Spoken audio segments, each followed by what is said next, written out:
Você sabe qual é o sítio do diabo? Isso é temporariamente. O sítio dele é o lago de fogo e de enxofre. Você sabia que o inferno não foi feito para nós? O inferno não foi criado para as pessoas, foi criado para Satanás e para os seguidores dele, para aquele terço dos anjos que ele arrastou com ele do céu. Sabe como é que a Bíblia lhe chama? A Bíblia chama a esses demónios, para além de anjos caídos, sequazes cobardes, seguidores cobardes, porque não assumem que são seguidores dele. Todos eles querem ser grandes e independentes, mas foi isso que os levou à rebelião contra Deus, seguindo o pai da mentira, Satanás.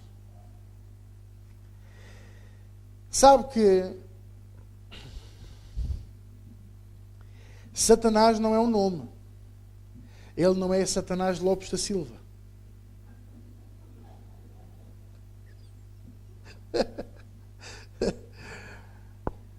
Satanás é um termo, é uma forma de nos dirigirmos a ele. Satanás significa adversário.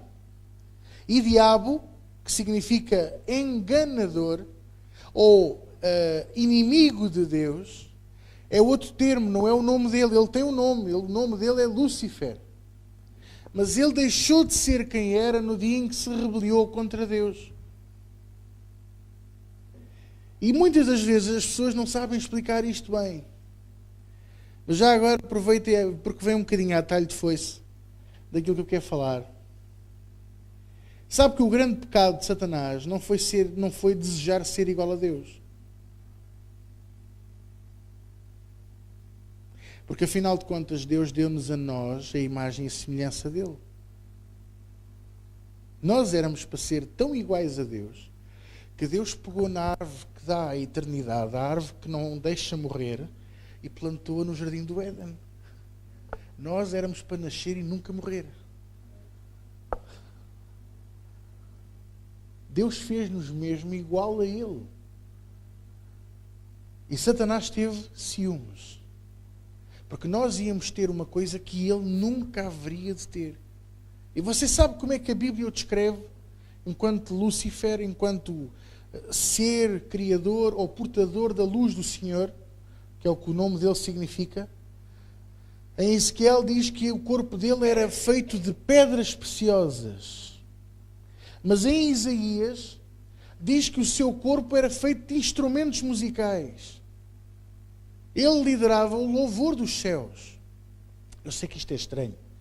Na vez de ter nariz, ter uma flauta. Ou na vez de ter mãos, ter uma harpa. Eu sei, mas eu não consigo... Às vezes nós não temos imaginação suficiente para conseguir perceber aquilo que Deus viu e quis mostrar a cada um de nós, entende?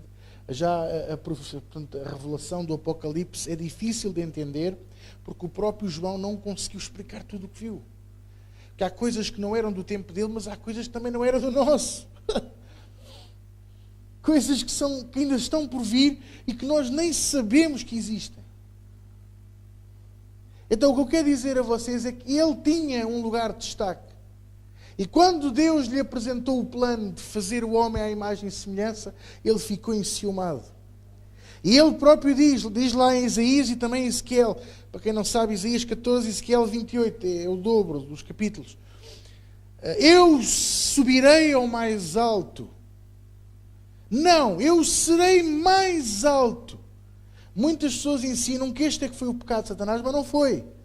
Ele desejou ser mais do que Deus. É pecado? Não, é errado. Nós temos que desejar ser aquilo que Deus tem para cada um de nós. O erro dele foi não aceitar que Deus lhe dissesse: não, a imagem e semelhança é para esta minha criação, não é para ti. E então começou a difamar Deus entre os anjos. Já viste? Ele agora vai fazer uma criação para nos substituir. E vai-lhes dar a imagem e semelhança. Pois, já viste? Nós estamos aqui há tantos anos. Nunca faltamos um domingo, nunca faltamos uma sexta. Você sabe como é que é. pastor, eu não percebo, eu sirvo a Deus, eu faço tudo, eu sou fiel, porquê que Deus não me abençoa? Exato, é estas questões que não vêm do seu coração, vêm daqui. Pensamentos, farpas lançadas, setas inflamadas, enviadas por Satanás para nos lançar dúvida com relação ao nosso amor com Deus. Eu estou-vos a ensinar isto, para vocês perceberem que o grande pecado não está em desejar algo. O pecado está em fazer os outros acreditar na mesma mentira que eu acredito, para os enganar. E ele arrastou com ele 1/3 dos anjos. Uma vez na escola bíblica perguntaram-me: pastor, a Bíblia diz quantos anjos é que são? Qual é o número dos anjos? A Bíblia não diz exatamente o número, mas diz que são mais numerosos que os grãos de areia das praias desta terra. Jesus próprio disse a Pedro: porquê é que tu estás a fazer isso? Quando eu poderia, se quisesse, chamar já 12 legiões do meu Pai para me virem auxiliar. 12 legiões, cada legião leva 6.000. 6.004, não é? Acho que é assim, mas a gente arredonda para 6.000, faça-lhe as contas. Só de fazer assim. 72.000 ali.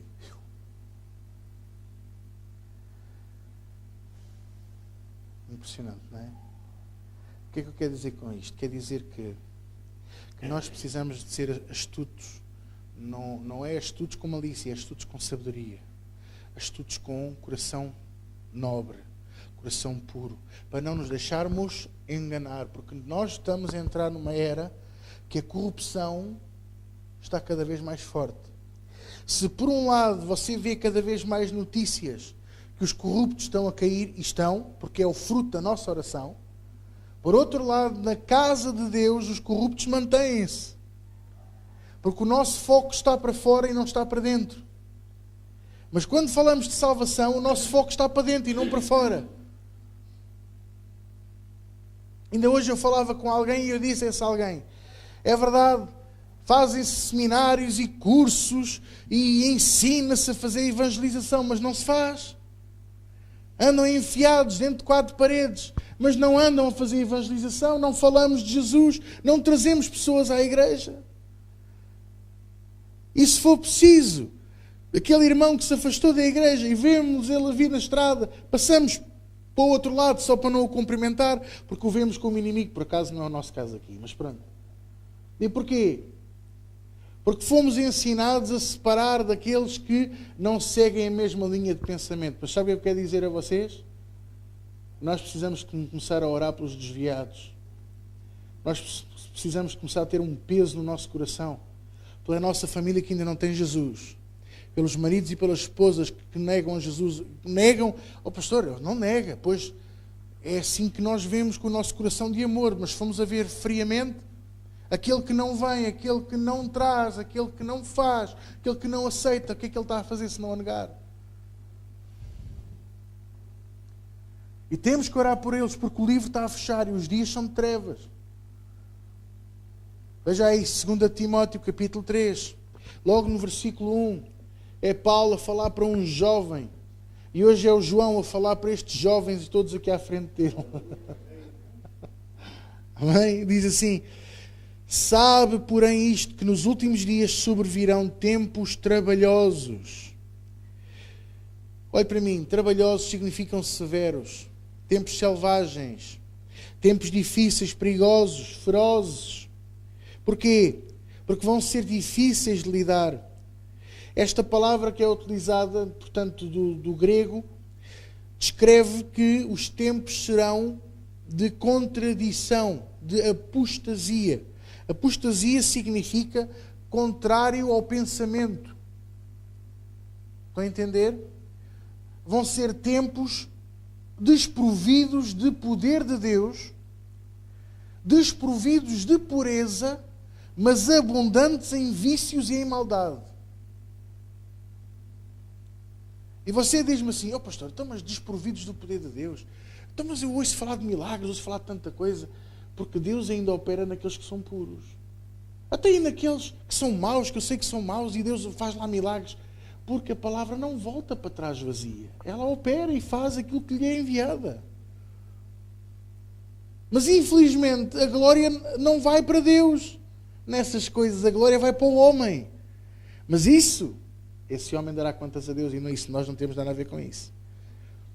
Versículo 2: porque haverão homens amantes de si mesmos, avarentos, presunçosos, soberbos, blasfemos, desobedientes a pais e mães, ingratos, profanos, sem afeto natural, irreconciliáveis, caluniadores, incontinentes, cruéis, sem amor para com os bons, traidores, obstinados, orgulhosos, mais amigos dos deleites do que amigos de Deus, embora tendo aparência de piedade, não aqui a minha mãe, mas é no sentido de pena, de compaixão, não é? Aparência de piedade. Olha, Bruno. Aparência de piedade, mas negando a eficácia dela. E Paulo diz assim: destes, afasta-te. Eu não vou tão longe como Paulo. Eu não digo para você afastar. Eu vou lhe dizer o que é que eu digo. Eu digo que eu tenho tanta confiança em si, que você é um homem e uma mulher cheio de Deus, que tem os olhos bem abertos, que eu digo-lhe: tenha cuidado, mas não se afaste deles, porque eles precisam da verdade. Tenha cuidado, porque eles vão tentar convencer-nos. Eles vão tentar mudar o nosso coração, mudar a nossa mente, mudar a nossa vida. E você já viu o que é que Paulo disse aqui? Ele juntou aqui uma quantidade de gente. Começa por dizer amantes de si mesmos. Você já reparou que hoje em dia cultiva-se muito a aparência pessoal? Antigamente, eu sou deste tempo, nós homens arranjávamos em 15 minutos e as mulheres em 15, mais 15, mais 15, mais 15, mais 15. Quase. Mas hoje não é assim. Hoje as mulheres arranjam-se em 15, 15, mais 15, mais 15, e os homens em 15, mais 15, mais 15, mais 15, mais 15, mais 15. Há um culto da aparência. Oi, eu não estou a dizer para você agora abandalhar-se, não é isso. Cuide de si. Eu prometo que vou cuidar mais de mim. Ande penteado, arranje-se, faça a barba. Hoje estou a falar com outro amigo, mas pronto.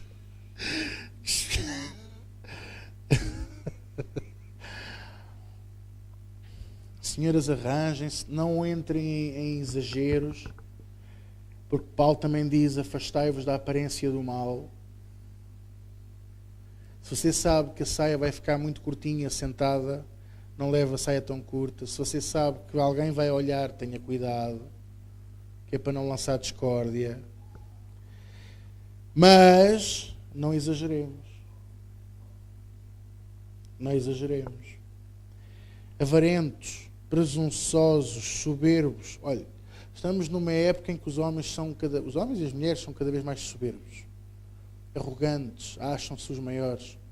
Eu gosto muito de ciência, em especial a astronomia. Gosto muito da ciência que estuda os astros e o universo.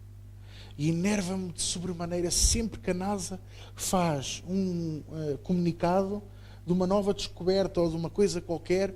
Eles congratulam-se a eles mesmos. Oh, glória a nós, glória a nós.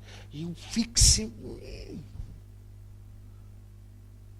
É que não percebem que nós devíamos era dar glórias a Deus, que Deus é que vai permitindo que o homem vá descobrindo algumas coisinhas.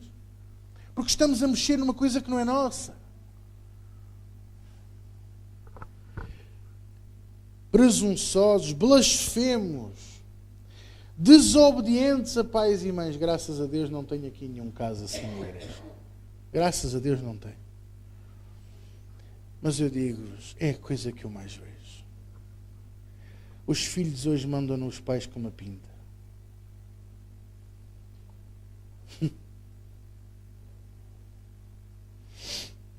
Por isso eu os vejo miúdos com 8 e 9 anos já com telemóvel. E quando telefonam aos pais é: então, não me carregaste o telemóvel? Você está-se a rir porque você já ouviu o mesmo que eu, não é? Eu já ouvi isto. Eu já ouvi muito pior.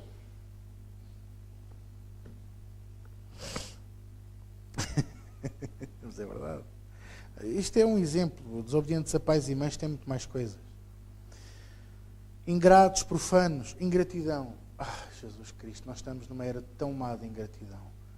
As pessoas são tão ingratas. Graças a Deus por vocês. Cada dia mais eu dou graças a Deus por vocês. Porque eu olho para os vossos olhos e eu não vejo ingratidão, eu vejo muita gratidão a Deus. E você olha para os meus olhos e veja se vê ingratidão, porque você não vê ingratidão. Porque juntos estamos a fazer uma boa obra. Juntos estamos a edificar a casa do Senhor. E hoje estamos aqui, amanhã iremos ir para novas instalações. Ninguém fica afligido. Pode levar o seu tempo, mas a gente está de chegar lá. Com condições boas, para termos coisas boas, fazermos coisas boas. E você vai ser culpado disso. Não é uma coisa boa de ser culpado. Sem afeto natural é das coisas que eu mais vejo. Estamos a entrar numa era em que o amor é uma coisa rara. As emoções são cada vez mais fingidas. E o clímax, o ponto final, é aquele que costuma ser posto em primeiro lugar. É mais importante a satisfação pessoal do que propriamente o amor, que o amor fala na satisfação do outro. Irreconciliáveis, caluniadores, incontinentes. Eu quando era miúdo lia isto e pensava sempre naquelas pessoas que usavam fralda. Mas isto não tem a ver com isso. É só para vocês rirem um bocadinho. Mas não tem a ver com isso. Sabe o que é que isto tem a ver? Aquelas pessoas que não se conseguem segurar e nós temos que aprender a conter-nos.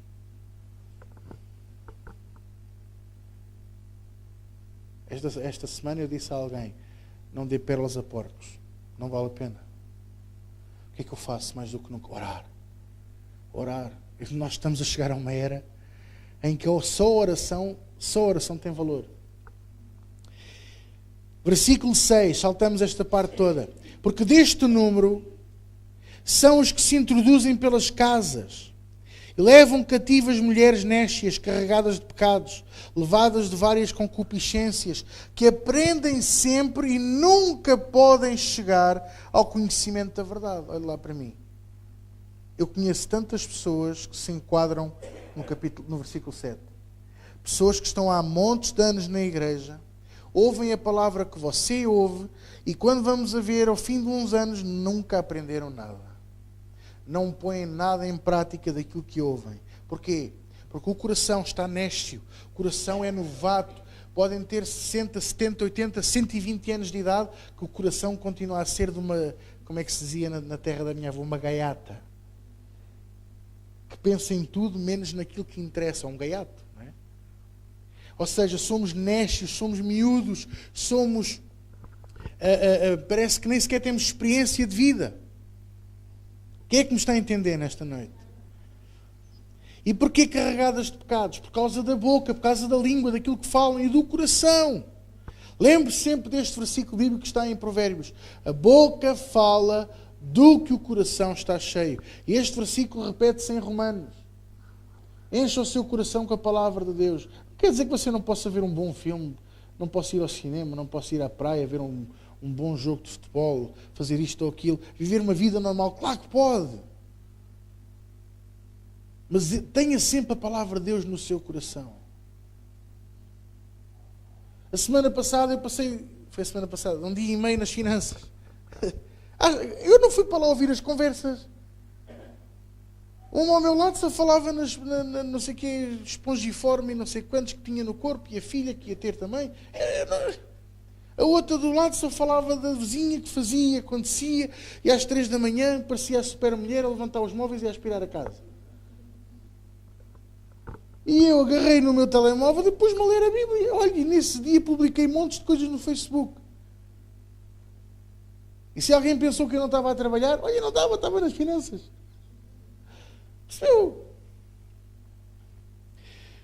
Mas ao ler a Bíblia, o Senhor toca no nosso coração e dá-nos palavra, dá-nos revelação, dá-nos incentivo, alimenta-nos espiritualmente e não estamos a ouvir esse lixo.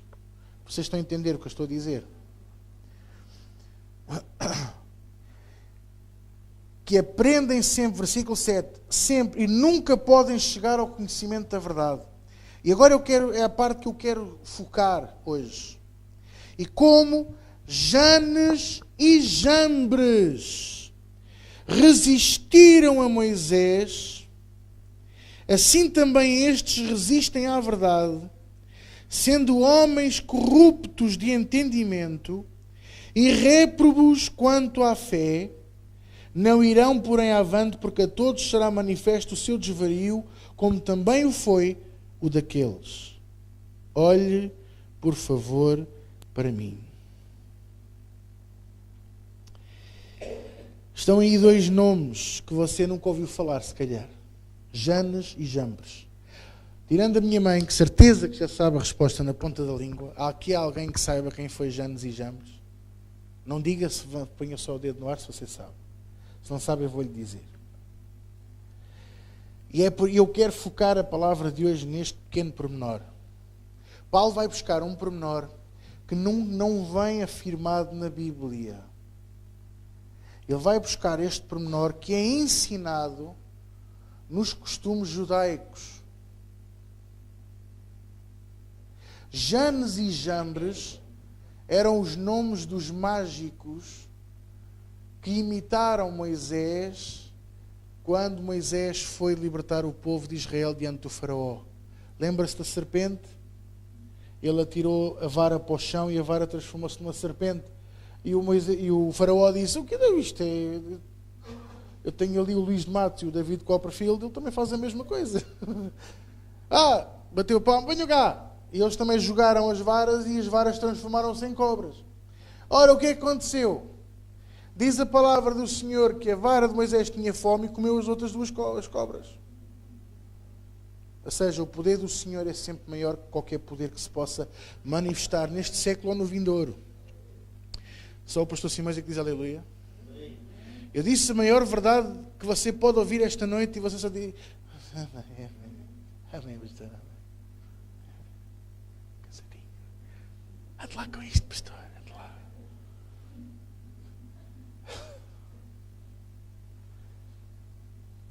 O poder de Deus é maior do que qualquer poder que se nomeie neste século ou no vindouro. É bruxaria, é feitiçaria, é o voodoo, seja o que for. Nem que sejam elefantes voadores, vacas aí por aí fora, não interessa. Para Deus nada é impossível. E o seu poder manifesto é superior a tudo isso. Porquê é que Paulo fala e refere aqui Janes e Jambres? Primeiro que tudo porque resistiram, não a Moisés, mas ao Deus de Israel. Com o quê? Com misticismo, com filosofias vãs. É verdade, eles só atiraram a vara para o chão, mas não atiraram no poder de Deus, atiraram no poder satânico. E Satanás é o pai da mentira. Ele gosta muito de copiar. A Bíblia diz em Atos que Satanás aparece muitas das vezes como anjo de luz, porque era o que ele era. Ora, como ele é o pai da mentira, sempre que ele aparece como anjo de luz, porquê é que o faz? Para nos enganar. Exatamente, para nos mentir. Para quem disse mentir também serve. Então, porquê é que Paulo fala de Janes e Jambres? E porquê é que refere os nomes? Para não dizer que eram os mágicos do Egito. Porque assim fica impessoal. Mas dizendo o nome, é como se ele dissesse: eu sei quem vocês são e eu estou-vos a destronar em nome de Jesus. E este é o problema de muitos de nós. Sabemos a corrupção que temos em casa. Sabemos a corrupção que temos na nossa vida. E não chamamos o nome, os bois pelos nomes e não os pomos a andar. Aceitamos os Janes e Jambres. E deixamos, não, então a vara do Senhor vai comer as outras varas. Ela não come, desde que veio do Monte Sinai, vai comer estas. O Senhor vai-me proteger. Ele vai proteger, mas vai haver uma altura em que você e eu temos de tomar uma posição. Vai haver uma altura em que você e eu temos de tomar uma decisão na nossa vida. Não podemos continuar como estamos. Tem que haver um marco na nossa vida em que temos de dizer basta. Acabou. Como eu uma vez disse a Satanás, em minha casa, o meu pai estava na sala, até se assustou. Eu estava no quarto e eu disse basta. Não brincas mais com a minha vida. E o meu pai na sala, o que é que eu te fiz? Eu disse mesmo a Satanás, não brincas mais com a minha vida. E você e eu precisamos de fazer essa marca. Precisamos dizer a Janes e Jambres, fora da nossa vida no nome de Jesus. Porque eu sei o que é que vai acontecer. Às vezes as pessoas perguntam-me assim, pastor, e aquelas pessoas que tanto mal dizem e que andam perdidas, o que é que lhes vai acontecer? Está aqui, se não se arrependerem, porque são homens e mulheres corruptos de entendimento e réprobos quanto à fé. Quer dizer réprobos? Quer dizer opositores. Você sabe o que é uma pessoa opositora da fé? Não é aqueles que são ateus. O ateu precisa de acreditar em Deus para dizer que Ele não existe. Alguma vez você teve que se convencer que o papão não existe? Você simplesmente sabe que o papão não existe. Ou o homem do saco, ou o homem do velho, ou o velho do rio, que eu sei lá. Há tantas versões do papão. O homem do telhado. Sei lá, não é? Cada um de nós teve quase todos nós tivemos a nossa versão do papão. Alguém precisou lhe dizer, você acreditou durante um tempo e depois passou. E porquê é que passou? Porque você sabe que não é real. Até o ateu precisa de acreditar em Deus para dizer que Ele não existe. O réprobo é que nega a fé com as atitudes e com as palavras que diz, mesmo estando na igreja e dizendo aleluia bem forte.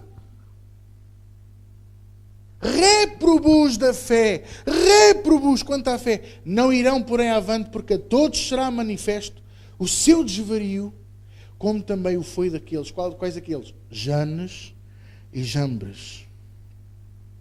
Janes e Jambres. Olha, eu quero-vos dizer uma coisa. Eu não sei quanto a si. Eu tenho visto o poder de Deus na minha vida de tal maneira, e na vossa vida de tal maneira, que eu nunca vou conseguir acreditar que outro possa fazer as coisas que Deus tem feito. Aquilo que Deus fez na vida do pastor Chaves, aquilo que Deus fez na vida do presbítero Cambiais, aquilo que Deus tem feito na vida da Zélia e da família, aquilo que Deus fez na vida da Bete e da sua família, aquilo que Deus fez na vida da irmã Helena, na Arlete, até ainda no tempo quando o nosso Jaime ainda cá estava. As coisas extraordinárias que Deus fez.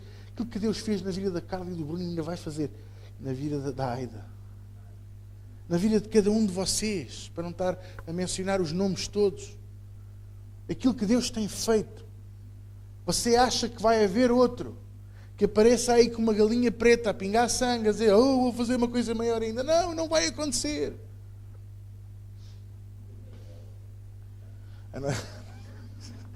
A não ser fazer uma cabidela. Mas eu dispenso. Eu depenem a galinha que eu depois asso. Vocês podem comer a cabidela que eu não me importo.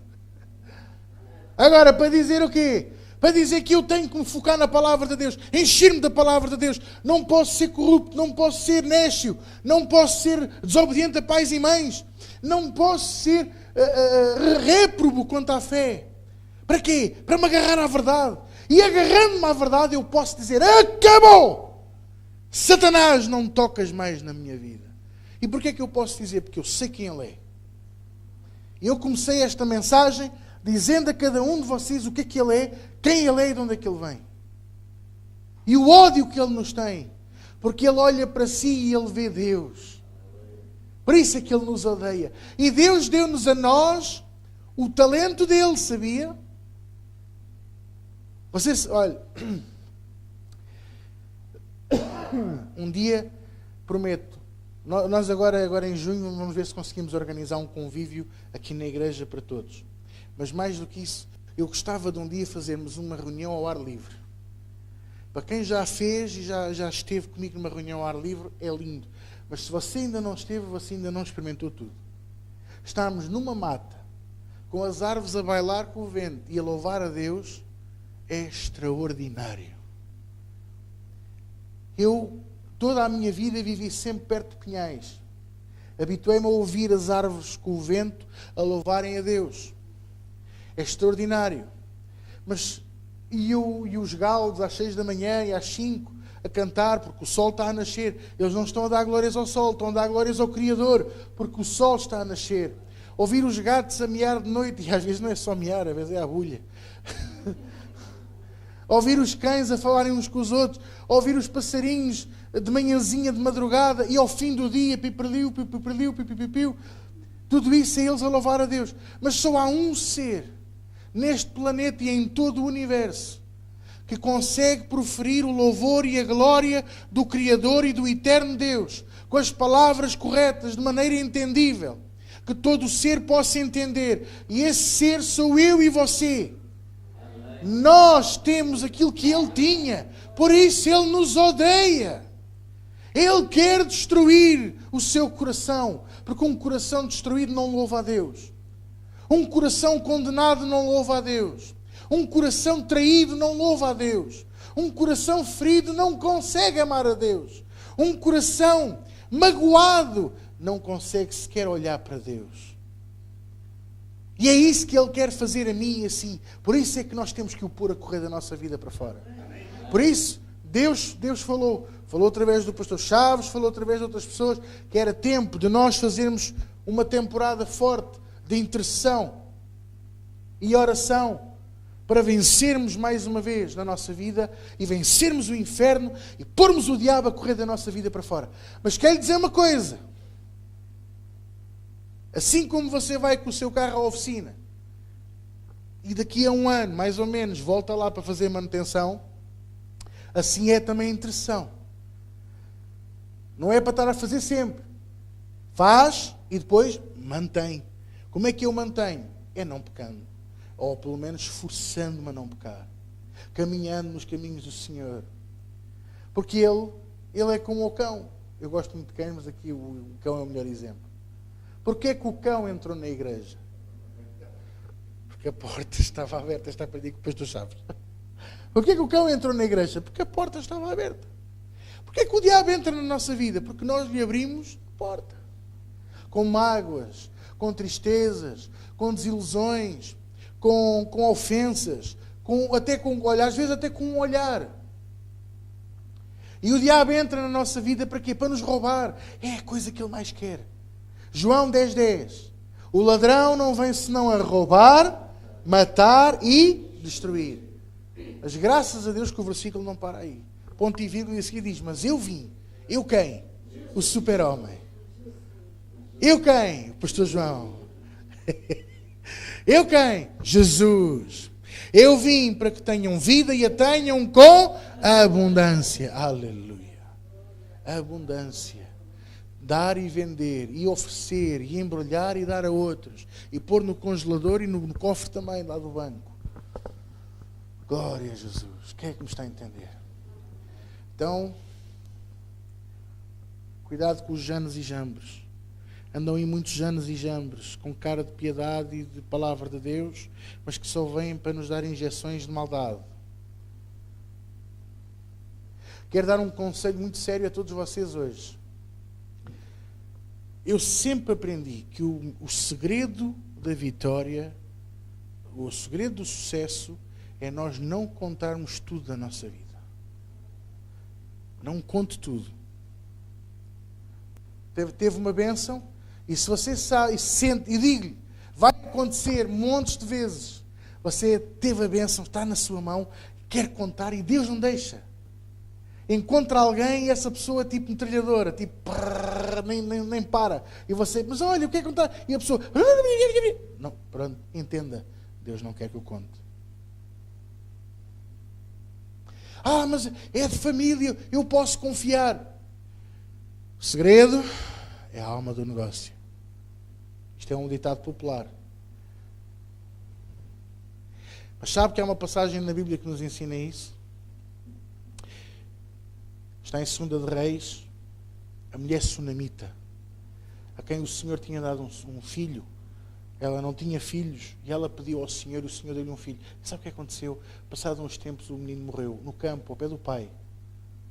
E aquela mulher, e eu digo-vos, ainda hoje há mulheres assim. Agarrou no miúdo, deu 2 chapadas ao marido, caluda.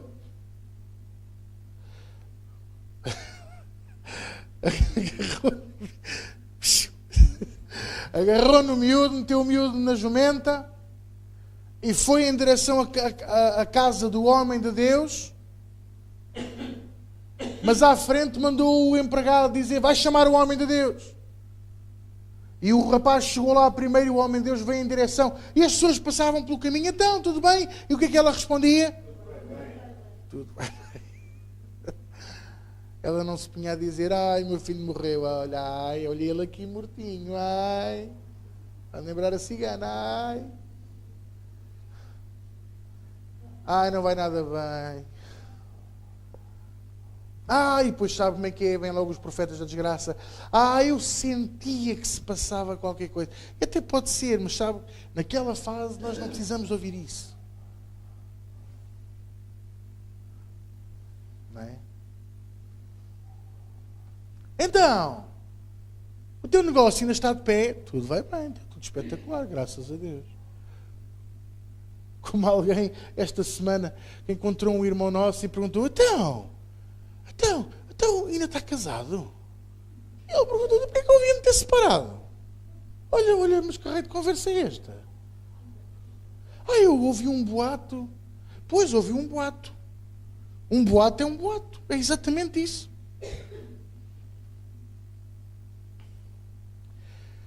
O que é que disse a sunamita? Tudo.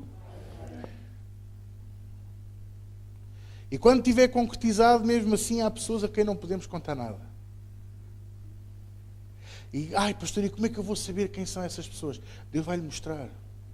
Você vai sentir, se conta, se não conta. É o Espírito Santo de Deus que trabalha em nós. Amém?